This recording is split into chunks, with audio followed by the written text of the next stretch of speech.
ഒരു ഷോപ്പിങ്ങിന് ഇറങ്ങിയതാണ് കേട്ടോ അന്ന്. പക്ഷെ ഇടയ്ക്ക് വെച്ച് ഞാൻ വർക്ക് പ്ലേസിൽ നിന്ന് ഒരു കോൾ വന്ന കാരണം കൊണ്ട് ഇടയ്ക്ക് വെച്ച് ഷോപ്പിംഗ് നിർത്തി തിരിച്ചു പോരേണ്ട ഒരു അവസ്ഥ. സാധാരണ പുറത്തു പോയി കഴിഞ്ഞാൽ നമ്മൾ ഫുഡ് കഴിക്കാറുണ്ട്. പക്ഷെ ഇന്ന് ഞാനും ഇടപ്പനും വിചാരിച്ച പോലെ കാര്യങ്ങളൊന്നും നടന്നില്ല. അപ്പം അതിന്റെ വിഷമം തീർക്കാൻ വേണ്ടിയിട്ട് ഞങ്ങളൊരു മാംഗോ കേക്ക് ഉണ്ടാക്കിയാലോ എന്ന് വിചാരിച്ചു.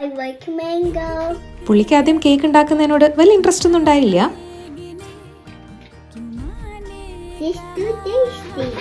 പിന്നെ ബേക്ക് ചെയ്യാനായിട്ട് അമ്മേനെ ഹെൽപ്പ് ചെയ്യോ എന്ന് ചോദിച്ചപ്പോൾ പുള്ളിക്ക് ഇൻട്രസ്റ്റ് ആയി. അപ്പം ഏടപ്പന്റെ സൂപ്പർവിഷനോട് കൂടെ നമ്മൾ കേക്ക് ഉണ്ടാക്കി. എയർ ഫ്രയറിലാണ് കേട്ടോ ഞാൻ ചെയ്തത്. ലെയർ ചെയ്യാനുള്ള ക്ഷമയൊന്നും ഇല്ലാത്ത കാരണം കൊണ്ട് തന്നെ ഒരു ബൗൾ കേക്ക് പോലെ ഞങ്ങളാക്കി അതിന്റെ മുകളിൽ ആ മാംഗോന്റെ പൾപ്പ് നമ്മൾ ഒഴിച്ചു കൊടുത്തു കേട്ടോ. ഇനി ഞങ്ങൾ രണ്ടുപേരും ഉണ്ടാക്കിയതുകൊണ്ട് പറയല്ല, സംഭവം നല്ലതാണ് കേട്ടോ.